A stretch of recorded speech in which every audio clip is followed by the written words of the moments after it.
আসসালামু আলাইকুম এভরিওয়ান, আপনারা সবাই কেমন আছেন? আশা করি আল্লাহর অশেষ রহমতে খুব ভালো আছেন। আমিও আলহামদুলিল্লাহ ভালো আছি।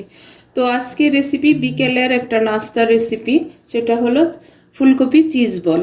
আমরা তো অনেক রকমের বল খাই, তো আজকে আমি আপনাদের সাথে শেয়ার করব ফুলকপি চিজ বল। এর জন্য এই যে এখানে আমি একটা বড় সাইজের ফুলকপির 4 ভাগের 1 ভাগ নিয়ে একটু একেবারে গ্রেট করে নিছি। আর এখানে আমি নিয়ে নিছি 200 গ্রাম মজরেলা চিজ। তো চিজটাকে এইভাবে কেটে নিছি। এটা সাইডে রেখে প্রথমে আমি চিজ বলের জন্য ডোটা রেডি করব। এর জন্য প্রথমে দিয়ে দিলাম আমি এই যে ফুলকপি গ্রেট করা। বিসমিল্লাহির রহমানির রহিম। দিব এখানে 3টা ডিম সিদ্ধ, এটাকে আমি গ্রেট করে নিছি। এটা দিলে টেস্টটা ভালো আসে, তো যখনই বানাবেন ডিমটা দিতে চেষ্টা করবেন। এখন দিব আমি 4টা ছোট ছোট কাঁচামরিচ কুচি। ঝালটা যে যতটুকু খান অতটুকু দিয়ে নেবেন। এখন আমি শুকনো মশলাগুলি দিয়ে দিব। এর মধ্যে দিব আমি স্বাদ মতো লবণ। লবণ তো দিতেই হবে, তাই না? আর লবণটা একটু বুঝে শুনে দিবেন, যেহেতু চিজ দেওয়া হবে, চিজের মধ্যে কিন্তু লবণটা থাকে। এখন দিব 1/2 চামচ মরিচ গুঁড়া ঝালের জন্য, 1/2 চামচ দিব হলুদ গুঁড়া, আর 1/2 চামচ দিব জিরা গুঁড়া। এই দিয়ে এখন প্রথমে একটু সব কিছুর সাথে মিশিয়ে নিব। তো আজকের এই ফুলকপি চিজ বলটা যদি আপনাদের একটু ভালো লাগে তাহলে অবশ্যই আমার চ্যানেলটাকে সাবস্ক্রাইব করবেন, লাইক করবেন, শেয়ার করবেন এবং কমেন্টস করবেন প্লিজ। নিলাম। এখন এই পর্যায়ে একটা হাফ লেবুর রস দিয়ে দিব আমি। এখন বাইন্ডিং এর জন্য দিব একটা ডিম, আর দিব চালের গুঁড়া। 1/2 কাপ দিব আমি চালের গুঁড়া। এই যে 1/2 কাপ চালের গুঁড়া দিয়ে দিলাম। হাত দিয়ে এই সম্পূর্ণ মিশ্রণটা একসাথে মেখে নিব। এই যে সবকিছু একসাথে ভালোভাবে মেখে নিলাম। আর আমি তো চালের গুঁড়া দিছি, যদি আপনাদের হাতের কাছে চালের গুঁড়া না থাকে আপনারা ময়দাটাও দিয়ে নিতে পারেন। এটা শুধু বাইন্ডিং এর কাজ করবে, আর কিছুই না। দেখেন মাশাল্লাহ মাশাল্লাহ। আর যারা ফেসবুক পেজ থেকে দেখতেছেন তারা অবশ্যই আমার পেজটাকে লাইক শেয়ার কমেন্টস করে দিবেন। আর আমার প্রিয় ভাই বোনেরা, যদি আজকের এই রেসিপিটা একটু ভালো লাগে তাহলে অবশ্যই আমাকে কমেন্টসে জানাবেন। এই যে মাখানো হয়ে গেল। এখন এটা আমি সাইডে রেখে দিব। আর একটা ডিম এই যে এখানে নিয়ে নিছি। এখন ডিমটাকে একটু সামান্য একটু লবণ দিব, এখানে 1 পিঞ্চ দিয়ে এখন এটাকে একটু ফেটাই নিব।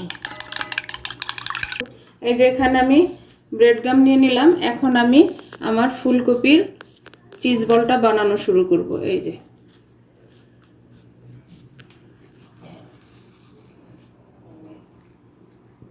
এর মধ্যে যে 1 টুকরা চিজ দিয়ে দিব, দিয়ে বলটা বানাই নিব।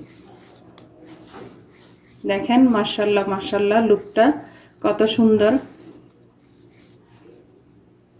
এখন এই ডিমে একটু গড়াই নিব, তারপর দিব আমি এই যে ব্রেড গাম।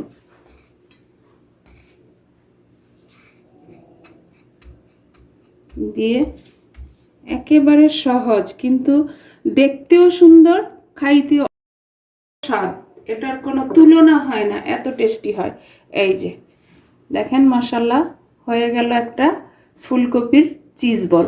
এখন এইভাবে আমি সবগুলি বানাই। বানানোর পরে আবার পরের প্রসেসটাও আমি আপনাদের সাথে শেয়ার করতেছি। করে নিলাম আমার ফুলকপি চিজ বলগুলো। এখন এই যে একটা ফ্রাই প্যান বসাই দিছি, এর মধ্যে তেলটাও গরম হওয়ার জন্য দিয়ে দিছি। অলরেডি তেলটা গরম হয়ে গেছে। এখন আমি বলগুলো ভাজা শুরু করব। বিসমিল্লাহির রহমানির রহিম। দেখেন মাশাল্লাহ মাশাল্লাহ, দেখতে কিন্তু অপূর্ব সুন্দর হয়েছে। তো প্লিজ আমার ভাই বোনেরা, আমার এই রেসিপিটা ফলো করে আপনারাও এই ফুলকপির সিজনে এই ফুলকপির চিজ বলটা বানায়া খেয়ে দেখতে পারেন। দিয়ে দিলাম। আর তেলটা মিডিয়াম গরমেই দিয়ে দিলাম, কারণ আমার ফুলকপিটা তো কাঁচা, এটা ভাজা হয়ে যাবে। আমার চুলার আঁচটা কিন্তু আছে একেবারে মিডিয়াম টু লোয়ের মাঝামাঝি রেখে আমি ভাজবো। দেখেন মাশাল্লাহ মাশাল্লাহ। এখন উল্টে পাল্টে দিব, শুধু উল্টে পাল্টে এখন এই ফুলকপি চিজ বলগুলো আমি ভেজে নিব। দেখেন মাশাল্লাহ, আমার ফুলকপি চিজ বলগুলো ভাজা হয়ে গেল। এখন আমি এই যে নামাই নিব একটা প্লেটে। এই যে দেখেন মাশাল্লাহ মাশাল্লাহ, দেখতে কত লোভনীয়। এরকম চিজ বল যদি বাসার সবাইকে দেওয়া যায় বিকেলবেলা চায়ের সাথে, তাহলে একেবারে আপনাকে মানে ধন্যবাদ যে কিভাবে জানাবে সেটা বলতেও পারবেন না, কারণ এই ফুলকপি কিন্তু কে খাইতে চায় না। যদি এইভাবে বানায় দেওয়া যায় তাহলে মানে পুরাটাই খেয়ে নিতে চাইবে এরকম। এই যে এইভাবে আমি সবগুলি নামাই সার্ভ করে আমি আপনাদের সাথে শেয়ার করতেছি যে আজকে আমার ফুলকপির চিজ বলগুলো কেমন হয়েছে। যে দেখেন মাশাল্লাহ মাশাল্লাহ, লুকটা দেখেন, দেখলেই চোখ জুড়ে যাচ্ছে। আজকের এই একেবারে একটা মানে সিম্পল একটা রেসিপি, কিন্তু খাইতেও অসাধারণ, দেখতেও অসাধারণ। আমার আজকের এই ফুলকপি চিজ বলগুলা দেখেন মাশাল্লাহ। আর সাথে যদি এরকম সস হয়, সস যে যেটা পছন্দ করেন সেটা দিয়ে নেবেন। তো যাই হোক, আমি এই আমার ফুলকপি চিজ বলগুলো সাইডে রেখে আমি আপনাদেরকে একটা বল ভেঙে আপনাদের সাথে শেয়ার করি যে আমার বলগুলো কেমন হয়েছে। বিসমিল্লাহির রহমানির রহিম। দেখেন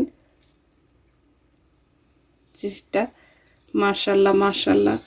এরকম যদি ফুলকপি চিজ বল বিকেলবেলা চার সাথে থাকে তাহলে সবাই লুটোপুটে খাবে না? অবশ্যই খাবে, তাই না? তো যাই হোক, আজকে আমার একেবারে ঘরোয়া উপকরণ দিয়ে একটা বিকেলের নাস্তা বানিয়ে নিলাম, আপনাদের সাথেও শেয়ার করলাম ফুলকপি চিজ বল। আজকে আমার এই চিজ বলগুলো বানানো শেষ হয়ে গেল। আমি আপনাদের কাছ থেকে বিদায় নিব, আবার নতুন কোনো রেসিপি নিয়ে আসব। আল্লাহ হাফেজ।